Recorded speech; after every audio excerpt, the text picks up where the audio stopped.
Imagine-se transportado para quase 2000 anos antes de Cristo. O sol ardente do deserto nasce sobre as colinas de Canaã, e seus raios dourados iluminam as tendas de uma grande família, a casa de Jacó, herdeiro das promessas feitas a Abraão. Ali, entre seus 12 filhos, havia um jovem diferente. Seu nome era José. Desde a juventude, José carregava algo que o tornava especial. Seu olhar era sereno, mas profundo. E seus sonhos vinham de um lugar onde poucos ousam chegar. Ele sonhava com feixes de trigo se curvando diante do céu, com estrelas se inclinando para adorá-lo.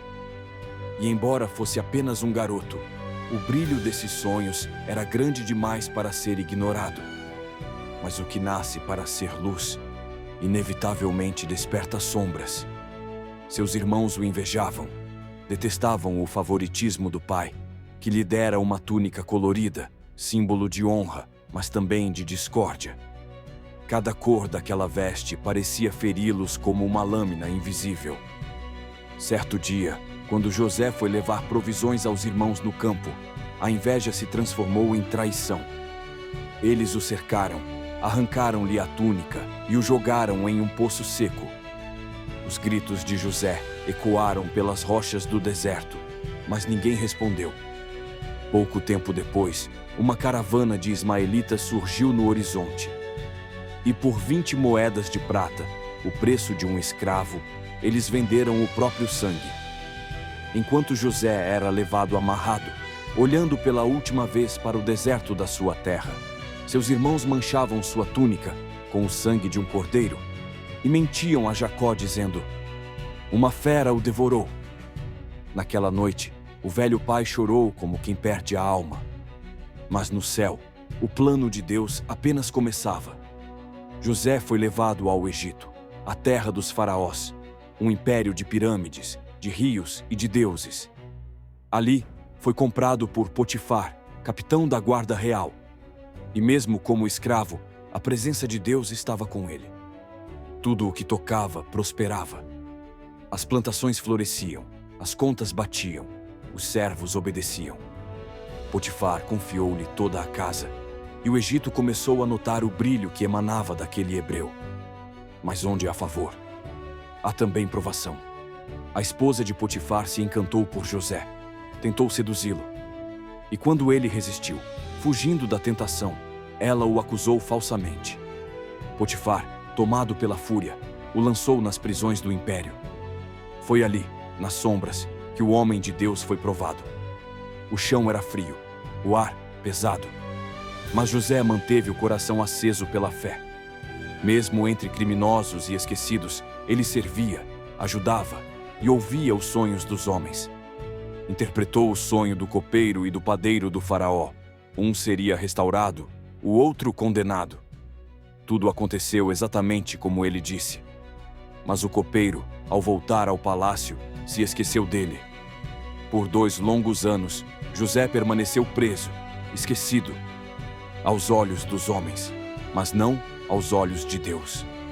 Certa noite, o próprio faraó teve um sonho que o perturbou profundamente.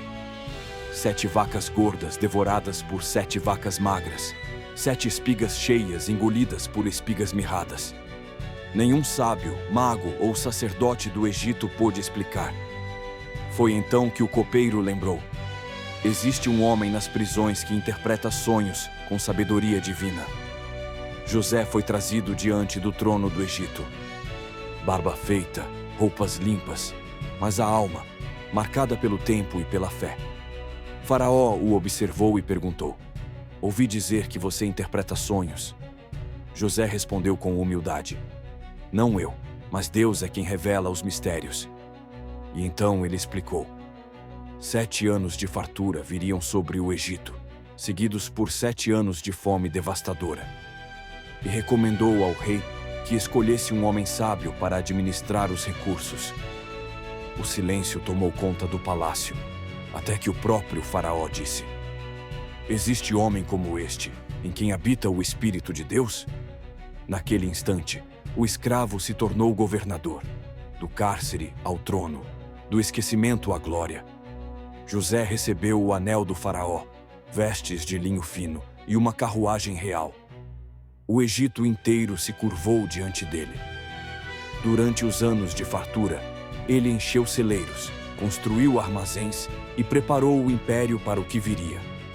E quando a fome finalmente chegou, toda a terra se voltou para o Egito. De terras distantes, caravanas se aproximavam em busca de alimento, inclusive de Canaã. Entre elas, vinham os irmãos de José, cansados, famintos, curvados diante do governador, sem saber quem ele era. José os reconheceu, mas conteve as lágrimas.